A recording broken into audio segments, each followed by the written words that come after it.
Right, to bring up the next comedian coming to the stage. He's another local guy. Please give a warm welcome to Morgan Williams. Let Morgan hear it.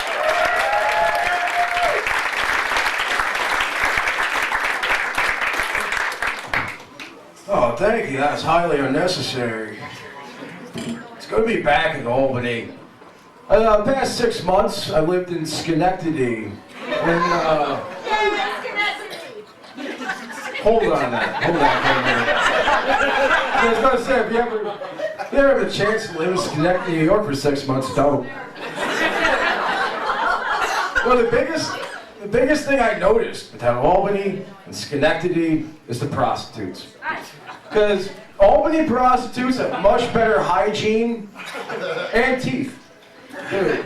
But a Schenectady prostitute can give you something you experience in your life. Unlike others, they accept New York State benefit cards.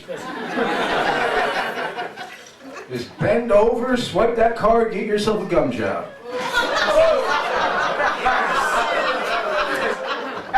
You know, they have prostitutes everywhere. I was reading in the paper that there's a little town up in Maine that's being rocked by a big prostitution scandal. Turns out this dance instructor was running a brothel out of her studio, a Zumba dance studio. First off, that's a terrible cover for a horror house in Maine, Zumba. I don't even think anyone in Maine knows what Zumba dance is. I'm not sure what it is myself. That's just a terrible cover to start out with. What is that? Anyhow, I mean, in a small town like that, they're just waiting for the names of who's grandpa, who's uncle, who is at this place. And how much? That's another cost. Now, some people see this as a crime. I see this as job creation and tourism. Because really, who would want to go to Maine without prostitution? What else is there? Whale watching? I mean, how much whale watching can you do? And after a while, those blowholes are going to start looking pretty good. Already lubed up? They should make a slogan: save the whales, bang the whores. I got horribly sidetracked on how wonderful it is to be back in Albany. I don't see it right by the hospital and a bus line. Any bus people here? You're lucky. Don't. If you ever chance to take a bus, don't. Believe me. Even if you go to any bus stop in any community, those are the shadiest people in that community. Right there. Myself included. Like ma'am, I'm sure you would not want to sit next to me on a bus at all. Ever. That'd probably be the last thing you want to do. But the thing is, I'm not like the creepiest guy there. I'm like one of the better people.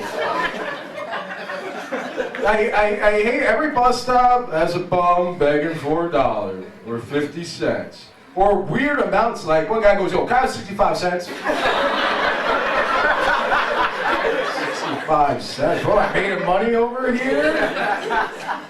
If I have the extra cash, I'll come and deal. I'm like, I'll give you $2 to never talk to me again. Ever. Please, spend it on drugs, go OD, and die. So we'll have to visit you. They need to get on. They need to get on the bus. And now, like, it used to be, you had to worry about having exact change, but they have change cards now. You don't have to, you gotta, they give change in your change card. You don't have to worry about it anymore. But still, people try to pull crazy schemes and deals. I saw one guy, he goes, "Yo, I got a 50-cent change card and a bag of 20 empty beer cans. That's $1.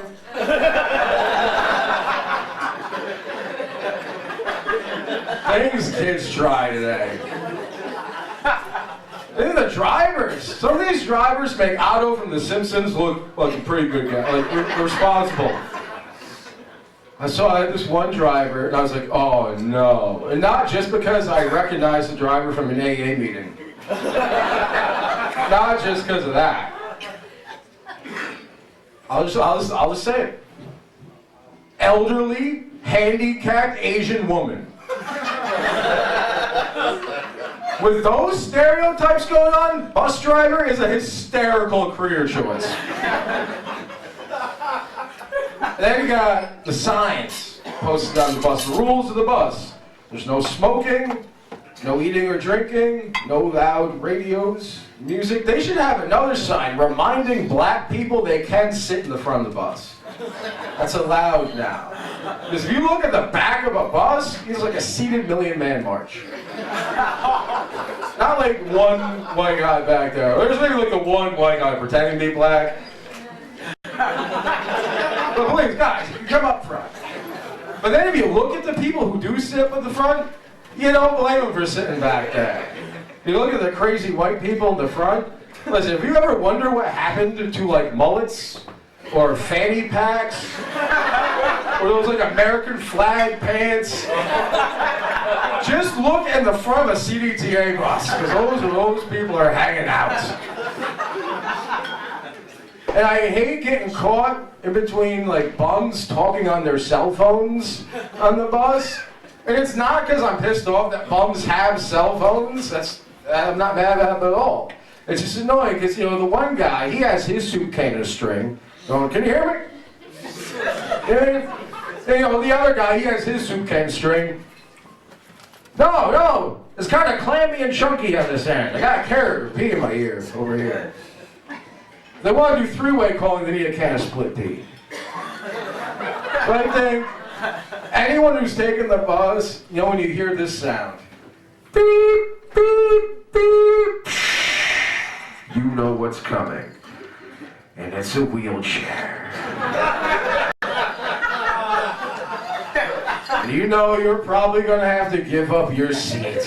And you're going to be late for about 10 minutes, wherever you got to go. But I'm not going to make fun of the handicapped. It's not their fault. I am, however, going to make fun of people who come on their entire family. You got two grimy-looking people with like two kids and a bunch of junk taking up 7 to 8 seats. I am not getting up because you're too lazy to buy condoms.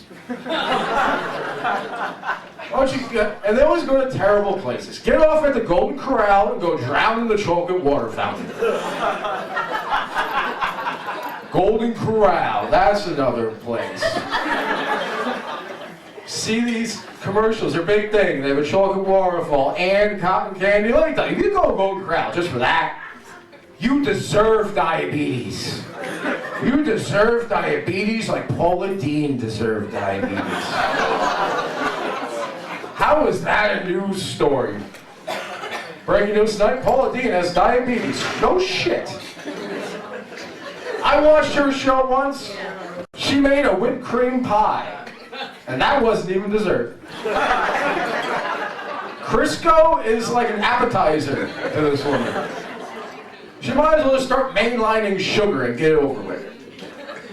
Paula Deen. What a useless celebrity. Speaking of useless celebrities, who the hell let Michael Vick have a dog again? That just does not a good idea at all. That's like letting a Catholic priest adopt a child. Does not seem like a good idea. Or like, I got a bit wondering one night. Some late smoking weed. Any weed smokers here? Yeah. Yes, all right. Probably the same people who take the bus. I was up late one night wondering if, like, all these Catholic priests that molest kids, they're also, like, big Michael Jackson fans. And, like, don't own any of his music. They just think to do. That got me thinking. When Michael Jackson was giving kids hand jobs, did he call it a Jackson 5?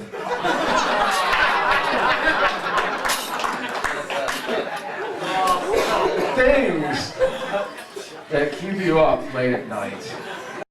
My parents are proud, folks. I'm from an interesting family. But I just want to say before I run out of time, I want to say, we get a round of applause for the veterans. Real heroes here. My dad is a veteran, and he has a horrible time at the VA, and it's sad, because he did his time, You know, he served his country. He was a Civil War reenactor. He's died like hundreds of times for this country. It's no respect. All joking aside, though, he does have a terrible time in healthcare because nobody takes Confederate money anymore. Can't get rid of that shit. He still has some, too. Poor, scary guy. I was talking about weed earlier. I almost got sidetracked. I was talking about weed earlier, and I came to a realization. I am too lazy. I know it's about to be legal and everything. I am too lazy to grow my own weed. Because I looked it up. If you look about the internet about growing weed, there's a lot of stuff out there. And I see what it takes. Watering, sunlight. I don't have this kind of time. I really don't. And it takes like 3 to 4 months to get ready. Again, I need to get high like today. I don't have much time. I got court in the morning.